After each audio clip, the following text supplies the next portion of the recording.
Yes.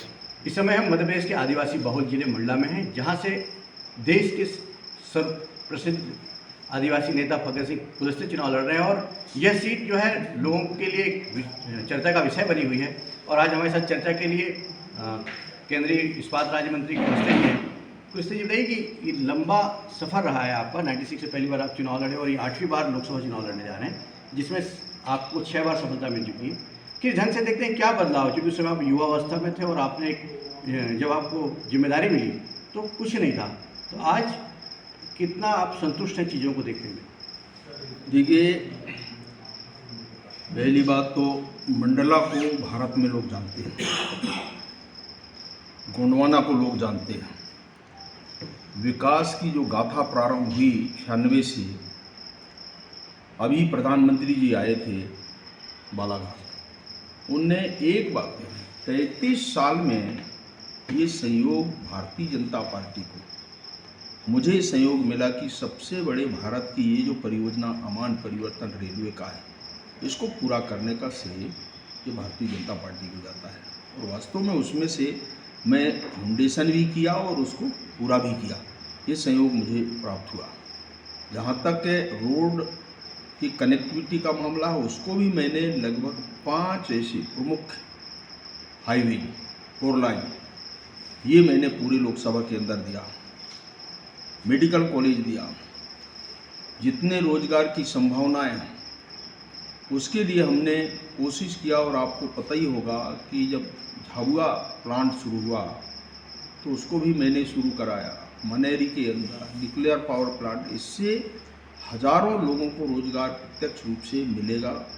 और जहाँ तक एम्प्लॉयमेंट का जो मामला है, अभी प्रधानमंत्री जी ने नरेगा में डिमांड बेस्ड योजना हमने प्रारंभ किया, इसके कारण हर पंचायत क्षेत्रों में ज़्यादा से ज़्यादा लोगों को रोजगार देने का काम प्रारंभ हुआ है। पानी का देखिए, सिंचाई के लिए खासतौर से पीने का पानी पूरे संसदीय क्षेत्र में सभी, चाहे सिवनी का हो, नरसिंहपुर का हो, मंडला का, डिंडोरी के, सब परियोजनाएं सैंक्शन हुई हैं, ऑनगोइंग प्रोजेक्ट है, काम चल रहे हैं। और हम बहुत जल्दी हर घर तक पानी देने का फैसला सरकार का जो है उसको पूरा करेंगे। लगभग 40% ऐसे गांव हैं जो इससे अभी तक पूर्ण हुए हैं, और जैसे पूर्ण हो जाएगा वो हम कोशिश कर रहे हैं। जो हमारे यहाँ पानी का जो सोर्स है, जैसे उदाहरण के लिए हमारा जो हालोन डैम है, ये हमारे 4 विकास खंड और एक कुछ भाग है हमारा मंडला का भी उसमें शामिल है। तो पानी के सोर्स के कारण वहाँ डैम बन नहीं पाया, अब क्लोजिंग हुआ है और बहुत जल्दी से अब वो काम चल रहा है। और पूरे 5 विकास खंडों में पानी हम हलोन से देंगे, कुछ जगह नर्मदा से देने का हुआ है, अलग अलग क्षेत्रों में, जैसे नर्मदा का नीचे नारायणगंज का हिस्सा है, कुछ जबलपुर से, कुछ हमारे खैरी से देने, ऐसे संपूर्ण जिले के अंदर, लोकसभा के अंदर सब घरों को नल और जल स्कीम से जोड़ना। कुछ जी, हमें याद है कि जब नल जल की बात कर रहे हैं, उस दौर पे जब पहली बार आप सांसद बने तो आंसू से खूब मौतें हुई थी और आपने जो है लोकसभा में खूब मामला उठाया, तो क्या आंसू की स्थिति बनती दिखती मध्य प्रदेश के मंडला में खास? देखिए, मैं कोशिश किया हूँ कि इससे बिल्कुल मंडला मुक्त रहे। स्वास्थ्य सुविधाओं में देखिए, हम इसके लिए बहुत सावधानी से, डिंडोरी का भी देखिए, 2 वहाँ पर हमने मशीन हमने दिया, एम्बुलेंस दिया। मंडला में पूरे 9 के 9 ब्लॉकों के अंदर हमने एम्बुलेंस दिया। डिपार्टमेंट के थ्रू में अपने विभाग से भी कुछ मंडला संसदीय क्षेत्र के लोगों को मदद करने का बेड मैंने दिया उसमें, और ऑक्सीजन प्लांट जैसे हमने उसको रेगुलराइज किया है, अपग्रेड किया है हॉस्पिटलों का। अब नैनपुर आप देखिए, 100 बेड का हॉस्पिटल हमारा बनकर के तैयार हो गया, 50 बेड का निवास का है। आप घनसोर देखिए, आप 50 बेड का क्योलारी देखिए, लखनादौन देखिए, शहपरा देखिए, ऐसे हर क्षेत्र में हमने हेल्थ को भी बहुत प्रमोट किया है और जितना ज़्यादा से ज़्यादा हो सकता है वो हमने कोशिश किया। और इसलिए ये जो बीच बीच में हमको ध्यान में है कि ये जो बीमारियां बीच में फैली हैं, कई बार पानी के कारण जब बरसात शुरू होता है तो उस समय लोग झरने या इधर उधर से तालाबों से पीता, तो इसके कारण हमने इस बार बहुत सावधानी से हमने इन कुछ दिनों में ये कोशिश किया है कि इस प्रकार की कहीं कोई संकट नहीं आना चाहिए। वो हमने कोशिश किया और सामान्य तौर से आज की तारीख में इस प्रकार की शिकायतें ना के बराबर हैं, कहीं ऐसा अनुभव नहीं आ रहा है। दूसरी ये कि आप जो है इतने वरिष्ठ नेता हैं और आज जो आपका कैबिनेट है उसमें 90% लोग आपसे जूनियर रहे हैं, आपसे बाद राजनीति शुरू की। लोगों का ये मानना है कि कुलस्ते जी का इतना बड़ा कैडर है, उसके बाद में जो क्षेत्र में रोजगार होना चाहिए, रेलवे कनेक्टिविटी होना चाहिए या सड़क होना चाहिए, वो नहीं मिल पाई। इसकी क्या वजह मानते हैं? और ये विपक्ष ज़्यादातर आरोप लगाता है, कितने सहमत हैं इस बात से? देखिए, एक तो कांग्रेस जो बोल रही, झूठ बोलने का काम कांग्रेस की एक उनकी आदतन रही। देखिए, अगर रोड के बारे में कहें तो मैं कह सकता हूं कि देखिए, मेरे आने के बाद आज जो भी रोडें दिख रही हैं, चाहे प्रधानमंत्री सड़क की बात कर लें और चाहे एमपीआरडीसी की बात कर लें और चाहे हाईवे की बात कर लें, ये इसके पहले कभी दिखे नहीं। जहाँ तक रोजगार का जो सवाल है, हमारे रेलवे का भी आप देखिए, इसको पूरा करना, ये ज़रूर है कि कुछ हमने, चाहे भोपाल का हो, दिल्ली का हो, चाहे नागपुर का हो, वो हम कोशिश उसमें कर रहे हैं और बहुत जल्दी निकट भविष्य में रेलवे के बारे में जो डायरेक्ट ट्रेन की जो सुविधा है वो हम लोगों को उपलब्ध कराने का हमारा एक प्रयास जारी है।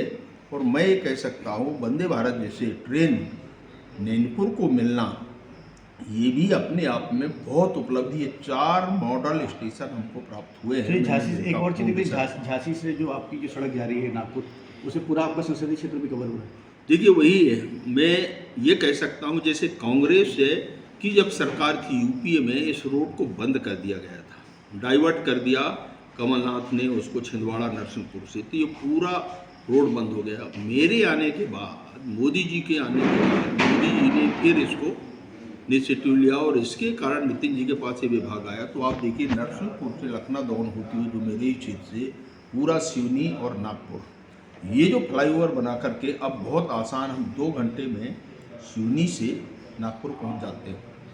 स्वास्थ्य सुविधाओं के लिए हमारा हब है और इसलिए जितना ज़्यादा से ज़्यादा, आज मंडला से 4 साढ़े 4 घंटे में हम नागपुर पहुंच जाते हैं। तो इस प्रकार की स्थिति है और इसको हमने बहुत ज़्यादा कोशिश करके इन क्षेत्रों को बढ़ाया है। आज पूरे आप पहाड़ी क्षेत्र है, आज मोगांव विकासखंड ले लीजिए, घुघरी आप ले लीजिए, मवई आप देख लीजिए, हमारे मंडला का विकासखंड देखिए, बिछिया देख लीजिए, निवास है। अगर संसदीय क्षेत्र आज का जो हमारा हिस्सा है डिंडोरी का आप देखिए, ऐसे हर क्षेत्रों में एक रोड अभी हमने लगभग 90 किलोमीटर का, जहां मैं रहता हूं वहां से अभी अंजनिया तक 2-3 विधानसभाओं को जोड़ने वाला मार्ग है। ऐसे अनेक क्षेत्र हैं जहां पर हमने किया है और ये बड़ी बड़ी नदियां हैं, नर्मदा जी है, हमारे बुढ़नेर है और जितने भी ऊपर सिलगी आप देखिए, जितने भी कनेक्टिविटी के जो क्षेत्र रहे हैं, जो कटे हुए क्षेत्र थे, हम उसको भी पूरा किया है। ये कांग्रेसियों को देखना चाहिए कितने लंबे समय तक कांग्रेस का शासन रहा। अगर हम इन 55-60 साल का इतिहास देखें तो लोगों की क्या हालत मंडला डिंडोरी की रही होगी, सिवनी की। अभी मैंने एक बड़ा ब्रिज सिवनी से मंडला को जोड़ने का, कुमा घाट, हम उसमें लगभग 84-85 करोड़ का एक ब्रिज मैंने सेंक्शन किया है। टेंडर होकर के काम अब शुरू होने वाला है, टेंडर भी उसका पूरा हो गया। तो ऐसे अनेक उदाहरण दिख सकते हैं। लोगों को रोजगार के लिए जब न्यूक्लियर पावर प्लांट मैंने इतनी झगड़ा झांसा करने के बाद लेके आया छुटका का, तो मुझे लगता है मैंने एक एक व्यक्ति जो प्रभावित परिवार हैं, उन परिवारों में से एक को रोजगार देना। अभी पिछले 2 महीने पहले हमने मनेरी का एक एरियन में 5 ऐसे यूनिट हमने उसका लोकार्पण किया और 5 महीने उसका फाउंडेशन किया। 10 यूनिट हमने वहाँ से, और मैंने ये भी कहा है, जिले में सभी कलेक्टरों को मैंने कहा था कि कम से कम 100 एकड़ ज़मीन अपने ज़िले में इसको आरक्षित करें ताकि हम उद्योगों को वहाँ पर ला सकें। हम भविष्य में सोचेंगे कि यहाँ पर हमारा इंडस्ट्री की दृष्टि से हमारे जितने भी इंडस्ट्रियलिस्ट हैं उनको भी आमंत्रित करेंगे और एक अच्छा यहाँ पर उद्योग हब बनाएंगे। उद्योग हब बनाने का हमारा प्रयास है। और संयोग देखिए कि मैं 90 में था, तब मैंने एक केवीएन को उस समय डेवलप कराया, संसदीय सचिव। तो एक अंतिम प्रश्न आपसे ये कि जब कैबिनेट की विदाई हुई और आपसे मोदी जी ने बड़ी आत्मीय वार्तालाप की, तो ये कहा जा रहा है कि इस बार एक बड़ा दायित्व आपको मिलने वाला है। वो दायित्व हो सकता है कि आपको कैबिनेट का दायित्व दिया जाए या लोकसभा अध्यक्ष बनाया जा सकता है। लोगों का ये मानना है कि यदि फग्गन सिंह जीते हैं तो मंडला को एक फिर से बड़ा कैबिनेट मंत्री मिलेगा, किधर से देखते हैं? देखिए, ये तो मोदी जी के ऊपर है, हम तो लोगों से नहीं, यही अपील कह रहे हैं। आत्मीय उन्होंने कोई बात की तो- देखिए, हाँ, इस समय मोदी जी को तीसरी बार भारत के प्रधानमंत्री बनाना, ये हमारा लक्ष्य है। और मैं तो मंडला संसदीय क्षेत्र के लोगों से कहना चाहता हूँ कि देखिए, जब तीसरी बार प्रधानमंत्री नरेंद्र भाई मोदी जी को बनाना है तो देश अपने आप ऊपर बढ़ेगा, और जो ऊंचाई है देश की उसको और हम मजबूत करेंगे। और इसलिए आत्मनिर्भर भारत की कल्पना प्रधानमंत्री जी ने किया है। इसलिए हमारा लक्ष्य बनना चाहिए कि इसको पूरा करना, और जब हम पूरा करेंगे तो स्वाभाविक है, जब यहाँ से जाएंगे आप लोगों का सहयोग मिलेगा, जनता जनार्दन का सहयोग मिलेगा, आशीर्वाद प्राप्त करेगा, तो मैं प्राप्त करने के बाद ये कह सकता हूँ कि वास्तव में सरकार के अंदर, सरकार में भागीदार होने के नाते जो चीज़ें अभी कुछ चीज़ें रह गई हैं, हम उनको और मजबूत करेंगे, उसका और विस्तार करेंगे। तो इस प्रकार की कल्पना मन में है, और हम प्रधानमंत्री जी से कहेंगे कि आदिवासी जिलों के अंदर, ग्रामीण क्षेत्रों के अंदर और ज़्यादा से ज़्यादा, जैसे हमने महिलाओं का सशक्तिकरण, हमारे 2 करोड़ दीदियों को हमने लखपति बनाया, वो भी मैं देखता हूँ। इसलिए ये बहुत बड़ा इजाफा इसके कारण हुआ है। 10 करोड़ महिलाओं को हमने जोड़ा, उसमें से 2 करोड़ तो हमने अभी लखपति दीदी बना दिया।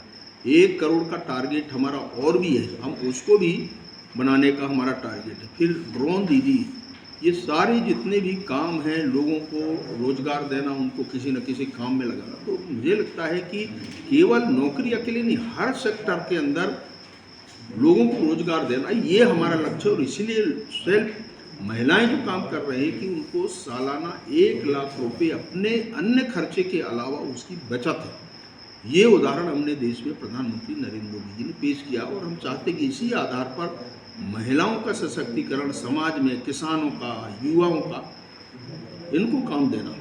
ये है कुलस्ते जी जिनका कहना है कि देश के विकास के लिए, देश की उन्नति के लिए एक बार फिर प्रधानमंत्री के रूप में नरेंद्र मोदी को बैठाना चाहिए। और मंडला की जनता से उन्होंने आह्वान किया है कि एक बार फिर जो है उनको अवसर मिले, जिससे वो अधूरे जो कार्य रह गए हैं उसमें तीव्रता से कर सके।